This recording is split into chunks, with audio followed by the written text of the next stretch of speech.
सुप्रभात। आज व्याकरण में कारक के बारे में बता रहे हैं। कारक किसी वाक्य में प्रयुक्त संज्ञा सर्वनाम का उस वाक्य की क्रिया के साथ जो संबंध होता है उसे कारक कहते हैं। फिर से सुनिए, किसी वाक्य में प्रयुक्त संज्ञा सर्वनाम का उस वाक्य की क्रिया के साथ जो संबंध होता है उसे कारक कहते हैं। कारक के 8 भेद। पहला है कर्ता, दूसरा है कर्म, तीसरा है करण, चौथा है संप्रदान कारक, अपादान कारक, अधिकरण कारक, संबंध कारक और संबोधन कारक। ये 8 भेद कारक के, और इस कारक के भेद जितने हैं उसके परसर्ग भी हैं, कुछ चिन्ह हैं। जैसे कर्ता का ने होता है, कर्म का को होता है, करण का से होता है, संप्रदान का के लिए होता है, अपादान का भी से होता है। तो करण और अपादान दोनों का से है। तो एक करण का से जो हुआ वो लगाव का बोध करता है, लेकिन अपादान कारक का जो चिन्ह से है, परसर्ग से जो है, वह पृथकता का बोध करता है, अलगाव का बोध करता है। और अधिकरण का चिन्ह होता है में और पर। संबंध का चिन्ह होता है का के की। संबोधन का चिन्ह होता है हे अरे। तो ये जो है ये कारक के भेद और उसके चिन्ह हुए। उसके बाद आइए अब कारक के भेद के बारे में हम लोग उदाहरण सहित इसको पढ़ें, इसको देखें। सबसे पहले है कर्ता कारक। जो कर्ता अर्थात करने वाला, वाक्य में क्रिया को करने वाला कर्ता कारक कहलाता है। जैसे मोहन आम खाता है। मोहन आम खाता है तो ये कर्ता कारक हुआ, क्योंकि क्रिया को करने वाला, आम को खाने वाला जो करता है, राम नहीं मोहन बताए ना, मोहन। तो जो भी करता है तो क्रिया को करने वाले को कर्ता कारक कहते हैं। उसके बाद कर्म कारक।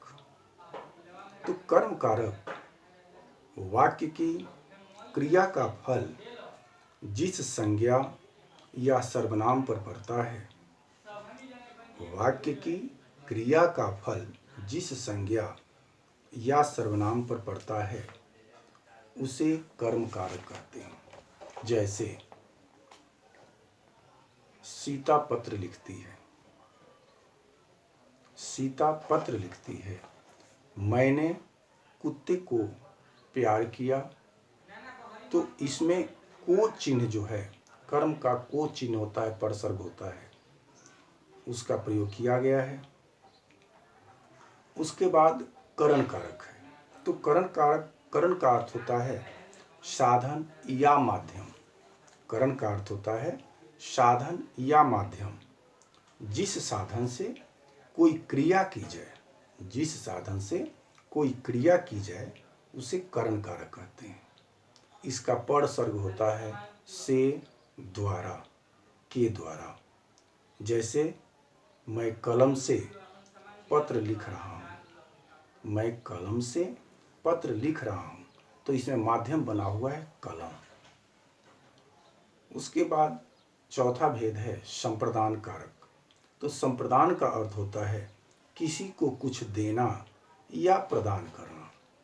किसी को कुछ देना या प्रदान करना, ये संप्रदान का अर्थ है।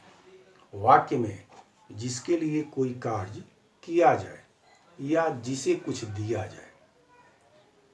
वाक्य में जिसके लिए कोई कार्य किया जाए या कुछ दिया जाए उसे संप्रदान कारक कहते हैं। जैसे मैंने भिखारी को भोजन दिया, मैंने भिखारी को भोजन दिया। मोहन पिताजी के लिए दवा लाया, मोहन पिताजी के लिए दवा लाया। तो ये हुआ संप्रदान कारक। उसके बाद पांचवा जो भेद है अपादान कारक। तो अपादान कारक जो है संज्ञा या सर्वनाम के जिस रूप से अलग अर्थात पृथकता का भाव प्रकट हो उसे अपादान कारक कहते हैं। फिर से सुनिए, संज्ञा या सर्वनाम के जिस रूप से अलग होने का भाव प्रकट हो उसे अपादान कारक कहते हैं। इसका परसर्ग होता है से, यानी इसमें पृथकता का भाव होना चाहिए। जैसे पत्ता पेड़ से गिरा, गंगा हिमालय से निकलती है। तो गंगा हिमालय से निकलती है, तो गंगा हिमालय से अलग हो गई, पृथकता का भाव आया। उसके बाद छठा भेद है अधिकरण। अधिकरण कारक। तो अधिकरण कारक संज्ञा सर्वनाम के जिस रूप से क्रिया के आधार या स्थान का बोध हो। फिर से सुनिए, संज्ञा सर्वनाम के जिस रूप से क्रिया के आधार या स्थान का बोध हो उसे अधिकरण कारक कहते हैं। इसके परसर्ग हैं में और पर। जैसे घड़ी मेज पर रखी है, घड़ी मेज पर रखी है, यानी ये क्रिया के आधार और स्थान का बोध होता है।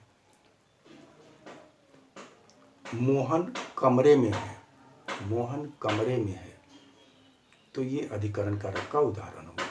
सातवां भेद है संबंध कारक। तो संबंध कारक जो है वह वाक्य में संज्ञा अथवा सर्वनाम के जिस रूप से उसका किसी दूसरे के साथ संबंध ज्ञात हो। फिर से सुनिए, वाक्य में संज्ञा या सर्वनाम के जिस रूप में उसका किसी दूसरे के साथ संबंध ज्ञात हो उसे संबंध कारक कहते हैं। और इसके परसर्ग हैं काके की। उसका नाम, जैसे उसका नाम रवि है, तुम्हारा भाई, हमारे मित्र, ये संबंध कारक हुए। उसके बाद आठवां भेद है संबोधन कारक। तो संबोधन का संबंध वाक्य की क्रिया से नहीं होता।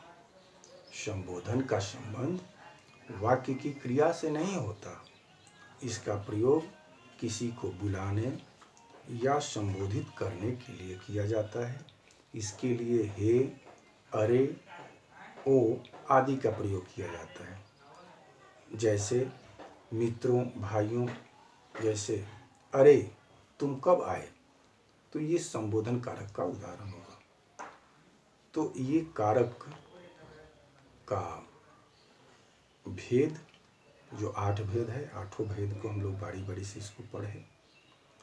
उसके बाद इसमें कारक तालिका दिया हुआ है इस पाठ में। तो कारक तालिका में कर्ता यानी कारक का भेद, उसके पहचान, उसके चिन्ह के बारे में दिया हुआ है और इसके कुछ उदाहरण दिए हुए हैं। इसको आप लोग ध्यान से पढ़ लीजिएगा। धन्यवाद।